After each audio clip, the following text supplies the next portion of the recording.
Hi guys, alam nyo ba the more muscles we have, the more calories at fat we burn? At alam nyo ba na pag may muscles tayo, nagbo-burn siya ng glucose. So napiprevent niya yung metabolic syndrome tsaka insulin resistance kasi muscles, ang fuel niya, ang laman niyang glycogen stores, creatine tsaka glucose. So ano pa ba? Ang muscles, maganda siya for longevity.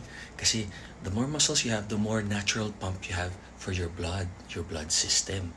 Kaya pag may injury, di ba, pinagtitraining ka agad ng workout, ng rehab, para mapunta yung nutrients doon for good circulation.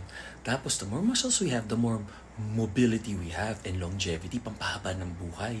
Kasi, muscles ang una nawawala, tsaka mobility, flexibility pag tumatanda. The more that we have it, the more that we use it, the more that we keep it.